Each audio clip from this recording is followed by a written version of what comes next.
आज मैं आपको अपनी एक आप बीती बताना चाहता हूँ। यह बात तब की है जब मैं अपने नानी के घर गया था। बारिश की एक ठंडी शाम थी। जब मैं अपनी नानी के घर चांदीपुर पहुंचा तो पाया कि एक छोटा सा गांव था जो कि पश्चिम बंगाल के घने जंगलों में छिपा हुआ था। सफर बहुत ज्यादा थका देने वाला था और लगातार होती बारिश ने इसे और भी मुश्किल बना दिया था। दो दोस्तों ट्रेन से बंगाल जाना और बस की यात्रा। बारिश के बीच जंगलों में जाने वाले रास्ते बहुत ही ज्यादा डरावने होते हैं और इसके बीच लगने वाली ठंड आपके होश उड़ा सकती है।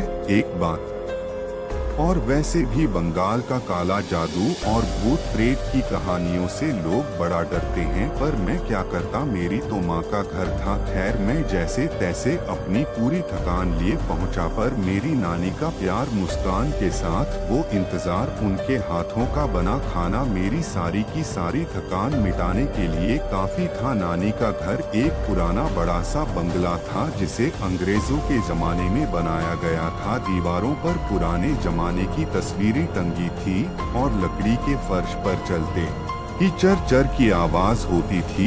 लेकिन मेरे लिए यह जगह हमेशा से प्यार और यादों से भरी थी। पिछले कुछ दिन सामान्य रूप से बीते, खाना खाना, बातें करना और नानी की पुरानी कहानियां सुनना। मैं माँ को घर में रोज क्या होता है और क्या नहीं सब कुछ फोन करके बताया करता था। लेकिन दोस्तों फिर वह हुआ जिसकी वजह से सब कुछ अजीब होना शुरू हो गया। कुछ ऐसा जिसने मेरी जिंदगी को हमेशा के लिए बदल दिया। यह एक तूफानी रात थी जब यह सब कुछ शुरू हुआ। हवा तेजी से पेड़ों के बीच से गुजर रही थी। बाहर बारिश खिड़कियों पर थप थप कर रही थी। आसमान में बादल और बिजली की आवाज डरावनी थी। मैं रसोई में नानी की मदद कर रहा था। नानी ने कहा, प्रदीप देख रहा है, आज का मौसम कुछ ठीक नहीं है और आज अमावस्या की रात है। आज की रात को हमारे गांव में सब लोग अपने अपने घरों में ही रहते हैं, वह भी खिड़की दरवाजे बंद करके। आज के दिन काली शक्तियां बहुत ज्यादा शक्तिशाली होती हैं। वो इस वक्त किसी पर भी कब्जा कर सकती हैं। खैर वैसे तो मैंने घर को बंधवा रखा है मंत्रों और बाहर खिड़की दरवाजों पर नींबू भी लटका रखे हैं। कोई खतरा नहीं होगा। लेकिन क्या तू यह खिड़की बंद कर देगा? हवा तेज चल रही है। मैंने नानी की बात को पूरा सुना और कहा कि ठीक है नानी, मैं बंद करके आया हूँ। जैसे ही खिड़की के पास पहुंचा तो पाया कि लोहे की सलाखों पर नींबू और मिर्च से बंधा धागा लटका हुआ था। मैं उसको बिना छुए खिड़की बंद करने लगा, लेकिन मेरे से वह खिड़की बंद नहीं हो पा रही थी। हवा बहुत तेज थी। हवा के मारे मैंने और जोर लगाया, तब जाकर खिड़की थोड़ी बंद हुई। लेकिन मैंने देखा कि नींबू गिर गया। उसके धागे से मैं डर गया। मैं ठीक पूरी खिड़की बंद करने वाला ही था कि तभी अचानक से मेरे शरीर में एक अजीब सी ठंडक दौड़ गई। मुझे ऐसा महसूस हुआ जैसे कोई अनजानी शक्ति मुझे बाहर जाने के लिए खींच रही हो। मैंने एकदम लाते हुए कहा, नानी। मैंने कहा, मैं 1 मिनट में आता हूँ। लेकिन दोस्तों मुझे कुछ समझ नहीं आया कि मैं ऐसा क्यों कह रहा था। मैं तुरंत ही दरवाजे की ओर जाने लगा। मेरे मुंह से अचानक निकला कि नानी दरवाजा बंद कर लो, मैं बाहर जा रहा हूँ। नानी एकदम घबरा गई, कहने लगी कि इस मौसम में कहाँ जा रहे हो, अंदर ही रहो। मैंने अभी मना किया था ना कि आज बाहर जाना खतरनाक है। लेकिन दोस्तों मैं क्या करूं, मेरे कदम खुद ब खुदा मेरे चेहरे पर चढ़ रही थी। पूरा का पूरा गांव अजीब तरह से शांत था। सिर्फ हवा की आवाज और पत्तों की सरसराहट सुनाई दे रही थी। चलते चलते मेरी नजर एक हल्की सी रोशनी पर पड़ी जो कि गांव के किनारे पर पुराने बरगद के पेड़ के पास चमक रही थी। मैं उस रोशनी की ओर खींचता हुआ धीरे धीरे पेड़ की तरफ बढ़ा। जैसे जैसे मैं करीब पहुंचा रोशनी और तेज हो गई। अब मैं साफ साफ देख सकता था कि पेड़ के नीचे एक औरत खड़ी थी जिसने एकदम सफेद रंग की साड़ी पहनी थी। उसके बाल हवा में बिखरे हुए थे। साथ ही मैं आपको बताना चाहता हूँ यह बिल्कुल ऐसा था जैसे मेरे शरीर को कोई और ही चला रहा था। उस वक्त मैं अपने पैरों को रोक तक नहीं सकता था, हालांकि मैं बहुत ज्यादा डरा हुआ था। चारों तरफ का सन्नाटा और सामने खड़ी औरत मेरे दिल के आर पार हो रही थी। आज मेरी जिंदगी का आखिरी दिन था। कहीं ना कहीं मेरे मन में था कि नानी प्लीज मुझे आके बचा लो। आखिरकार मैं यह कहाँ फंस गया, पर खैर उस औरत को देखकर बस यही शब्द निकला कि तुम कौन हो, लेकिन उस औरत ने कोई जवाब नहीं दिया। इसके बजाय वह धीरे धीरे मेरी ओर मुड़ी और उसकी नजरें मुझे ही देख रही थी। उसकी एक खौफनाक चुप्पी और उसके साथ आंखें बिल्कुल काली थी, एक लाल सा टीका या बिंदी थी शायद। आंखें खोखली थी, पर कहीं ना कहीं उसके अंदर एक गहरी शक्ति थी जिसने मुझे अपनी ओर खींच लिया। मेरे कुछ बोलने या करने से पहले उसने अपना हाथ उठाया और एक काले धुएं से भरे घेरे में मुझे अपने अंदर ले लिया। इसके बाद वह भी ठीक उस घेरे में आ गई। वह ठीक मेरे सामने खड़ी होकर मुझे देखकर हंसने लगी और अचानक गायब हो गई। मैंने तुरंत ही अपने शरीर में एक जलन महसूस की। ऐसा लगा मानो कि जैसे मेरी आत्मा को किसी ने खींचकर निकालने की कोशिश की हो। मैं चीखना चाहता था, लेकिन मेरे गले से कोई आवाज नहीं निकली और फिर सब कुछ काला हो गया। आंखों के आगे अंधेरा हो चुका था, शायद मैं मर चुका था, मुझे नहीं पता। जब मेरी आंखें खुली तो मैं जमीन पर लेटा हुआ था। ठंड से कांपते हुए सारा का सारा तूफान थम चुका था और गांव में एक अजीब सी खामोशी छाई हुई थी। मैं लड़खड़ा आता हुआ घर वापस पहुंचा। मेरे मन में डर और उलझन भरी हुई थी। दरवाजे पर पहुंचते ही नानी दौड़कर बाहर आई। उनके चेहरे पर चिंता थी, लकीरें साफ झलक रही थी। कहने लगी कि प्रदीप तुम कहाँ थे, मैं तो तुम्हें लेकर बहुत ज्यादा डर गई। मैंने पूरा गांव छाना, लेकिन तुम थे कहाँ और तुमने यह कैसा हाल बना लिया है। सब कपड़े मिट्टी में लगे हुए हैं, मैंने हकला हुए कहा। मुझे याद नहीं नानी, वहाँ एक औरत थी उस बरगद के पेड़ के नीचे, मैंने बस इतना ही कहा था। नानी का चेहरा सफेद पड़ गया। कहने लगी बरगद के पेड़ के पास वहाँ कभी मत जाना प्रदीप, वहाँ कभी मत जाना, उस जगह किसी का साया है।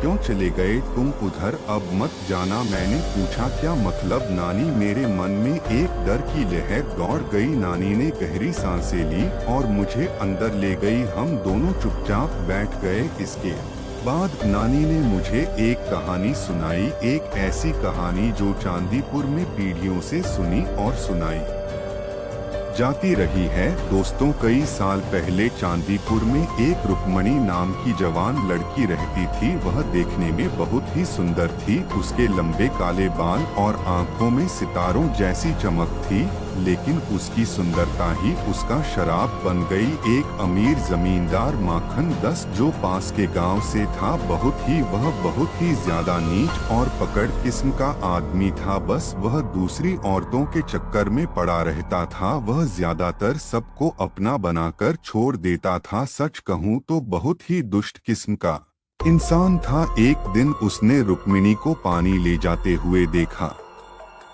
रुक्मिणी की सुंदरता बहुत ही ज्यादा आकर्षक थी। माखन दस उस पर अचानक से मोहित हो गया। हालांकि उसकी एक पत्नी भी थी, लेकिन वह रुक्मिणी के साथ भी अपना संबंध बनाना चाहता था। एक दिन की बात है, उसने रुक्मिणी को अकेले पाकर पैसे और सोने चांदी दिखाकर अपने प्रेम का प्रस्ताव रखा। लेकिन रुक्मिणी को सब कुछ पता था कि माखन कैसा इंसान है। उसने तुरंत ही इनकार कर दिया।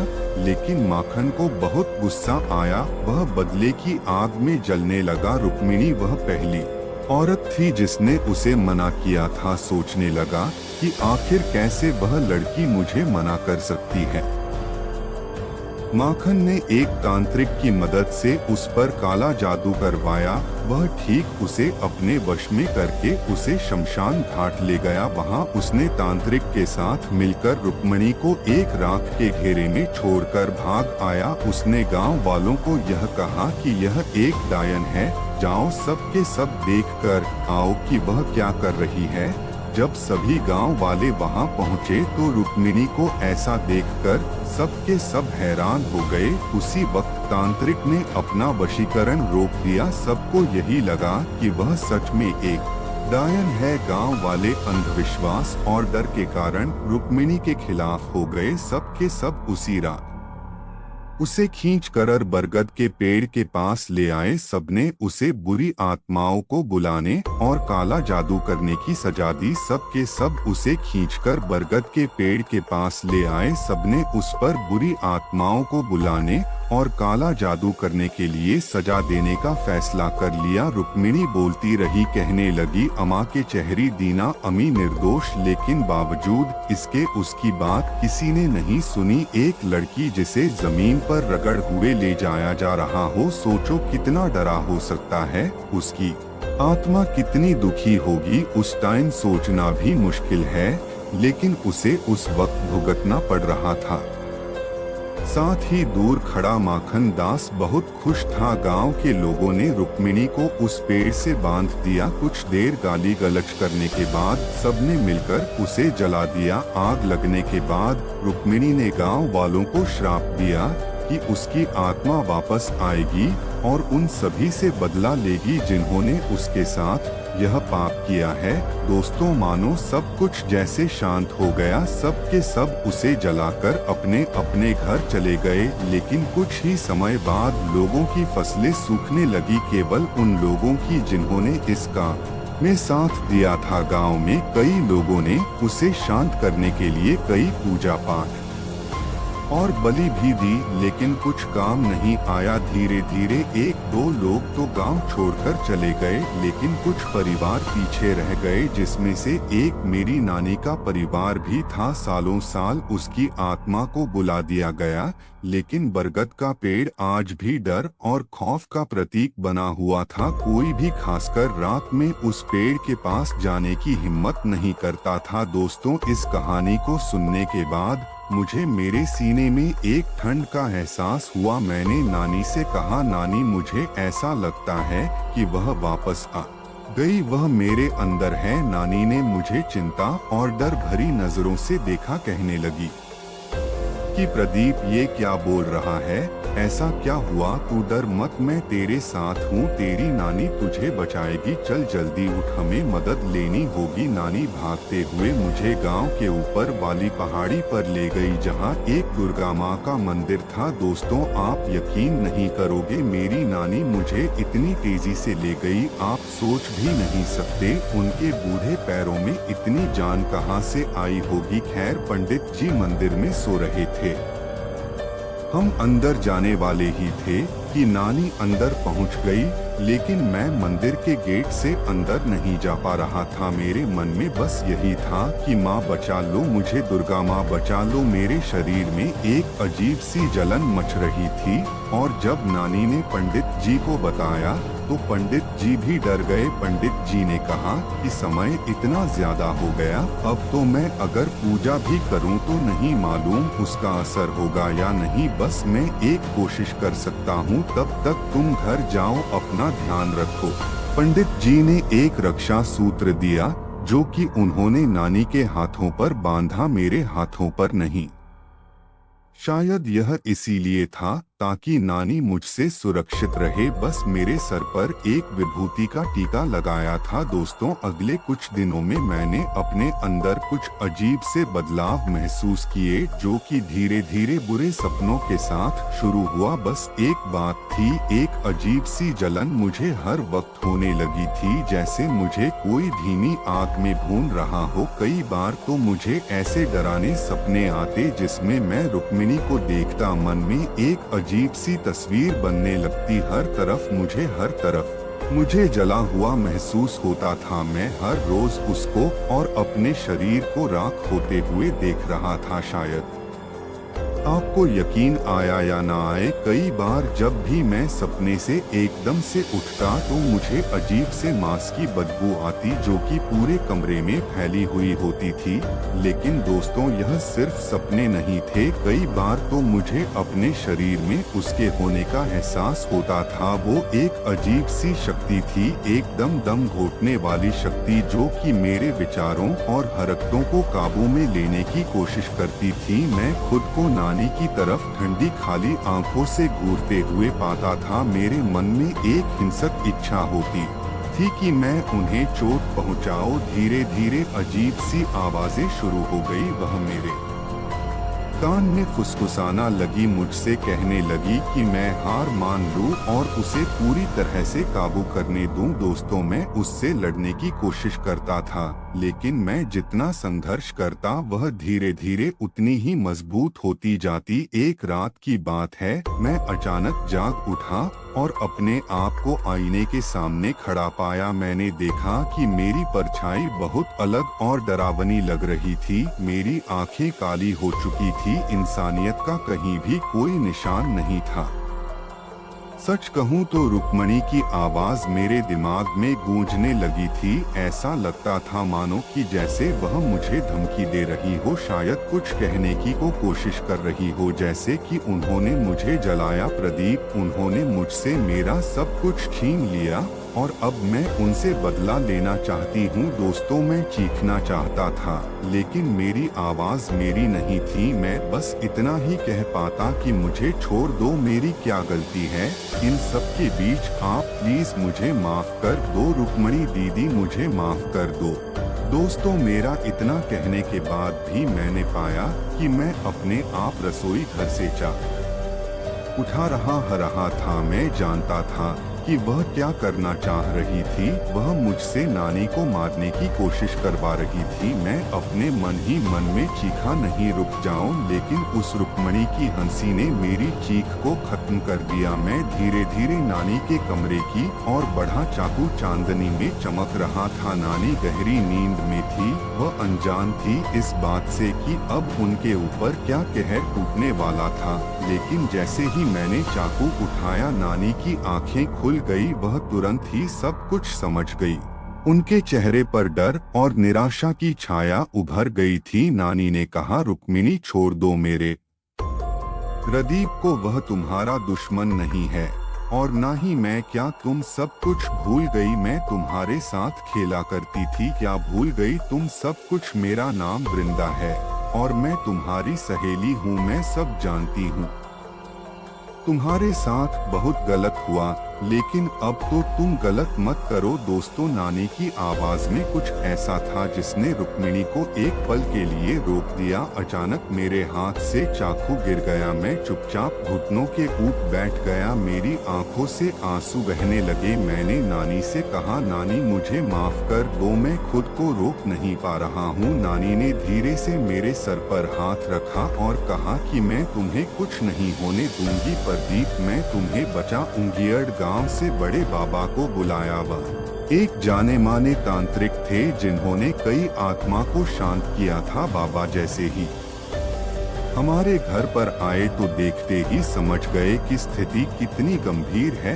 कहीं ना कहीं रुक्मिणी की आत्मा बहुत शक्तिशाली थी। उन्होंने कहा कि यह सब कुछ आसान नहीं होगा, हमें उसे जल्द ही शांत करना होगा, नहीं तो प्रदीप की जान खतरे में है। बाबा ने हमें एक विशेष पूजा की तैयारी करने को कहा। नानी और मैंने उनके सभी निर्देशों का पालन किया, वह भी पूरी निष्ठा से, पर कहीं ना कहीं मेरे दिल के अंदर एक डर बना हुआ था। मैं सोच रहा था कि क्या यह सब कुछ वास्तव में काम करेगा। खैर, रात होते ही बाबा ने पूजा शुरू की। बाबा ने भोलेनाथ के मंत्रों का उच्चारण किया। धीरे धीरे जैसे जैसे उनका स्वर तेज होता गया, अचानक मुझे अपने अंदर एक अजीब सी बेचैनी महसूस होने लगी। मेरे सिर में दर्द बढ़ने लगा। रुक्मिणी एकदम से जाग उठे। मैं उसके भीतर की नफरत और गुस्से को महसूस कर सकता था। ऐसा लग रहा था मानो कि जैसे वह मेरे अंदर से बाहर निकलने की कोशिश कर रही थी।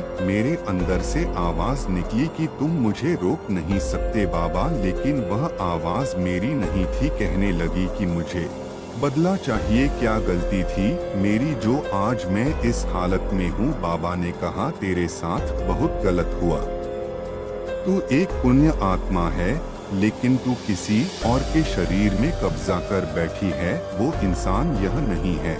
तू किसी और इंसान को दुखी कर रही है जो कि मासूम और निर्दोष है। दोस्तों, उसे कई बार समझाने पर भी समझ नहीं आ रहा था। उसका चीखना चिल्लाना और भी तेज होता जा रहा था। बाबा ने मंत्रों का झाप और तेज कर दिया। मेरे शरीर में जलन होने लगी। ऐसा लगने लगा कि जैसे कोई मुझे जिंदा चला रहा हो। मैं चीखता हुआ गिर पड़ा, लेकिन बाबा ने हिम्मत नहीं हारी। आखिरकार रुक्मिणी की चीखें धीरे धीरे कमजोर पड़ने लगी। अचानक एक ऐसी चीख निकली कि जिसके बाद उसने मेरे शरीर को छोड़ दिया। कमरे में एक अजीब सी ठंडक फैल गई। मेरा शरीर पसीने से भीगा हुआ था। नानी ने मुझसे कहा, प्रदीप तुम ठीक हो? मैंने धीरे से सर हिलाया। मुझे कुछ भी समझ नहीं आ रहा था। मैं अभी भी डर से भरा हुआ था। सोच रहा था कि क्या वह सच में चली गई, कहीं यहीं कहीं छुपी तो नहीं? क्या वह सही मौके का इंतजार कर रही थी? ना जाने कब मेरी आंखों के आगे अंधेरा छा गया और मैं चुपचाप सो गया। दोस्तों, गांव वालों ने जब इस बारे में सुना तो वह बहुत ज्यादा डर गए। उन्होंने हमारे घर से दूरी बनाना शुरू कर दिया। चांदीपुर की गलियां और भी ज्यादा सुनी हो गई। लेकिन एक बात थी, नानी ने मुझे कभी भी अकेला महसूस होने नहीं दिया। वह हमेशा मेरे साथ रहती थी, कहती थी कि अब सब कुछ ठीक है, तू चिंता मत कर। लेकिन दोस्तों, मुझे पता था कि यह सब कुछ अभी खत्म नहीं हुआ है, क्योंकि रुक्मिणी का गुस्सा और उसकी नफरत अभी भी कहीं ना कहीं मेरे अंदर दबी हुई है। मैं उसे हर रात सपनों में देखता हूँ, ऐसे ही जलते हुए, बदला लेते हुए। वह हर बार मुझसे कहती है कि कहानी अभी खत्म नहीं हुई, और शायद वह सही भी है। नहीं मालूम कि वह किसी भी तरीके से शांत होगी या नहीं, और हो भी क्यों, क्योंकि उसके साथ जो अन्याय हुआ उसका प्रायश्चित तो अभी बाकी था। दोस्तों, मैं आज भी उसी डर के साथ जी रहा हूँ। गांव के लोग कहते हैं कि चांदीपुर रापित है, और शायद वह सही भी है। लेकिन मैं एक ऐसा इंसान हूँ जो कि सब कुछ जानता हूँ। मुझे मालूम है कि यह शराब सिर्फ गांव तक ही सीमित नहीं, बल्कि मेरे अंदर है। वह मेरी आत्मा का एक हिस्सा बन चुकी है। रुक्मिणी की आत्मा भले ही लोगों के लिए शांत हो गई, लेकिन न जाने क्यों वह मेरे साथ हमेशा रहती है। बस मैं इसी डर के साथ सीख रहा हूँ। मेरे सामने एक ऐसा अंधेरा है जो कि कभी पूरी तरह से नहीं जाने वाला। ना जाने कब उसका यह बदला पूरा होगा और कब मुझे शांति मिलेगी। बस इस कहानी के बीच एक ही बात कहूँगा कि अभी तक मेरा कोई भी नुकसान नहीं हुआ है, और ना ही दूसरों का। और तो यह कहानी मेरे खुद के साथ बीती हुई घटना है। बाकी आपको कैसी लगेगी नीचे कमेंट्स में जरूर बताइएगा।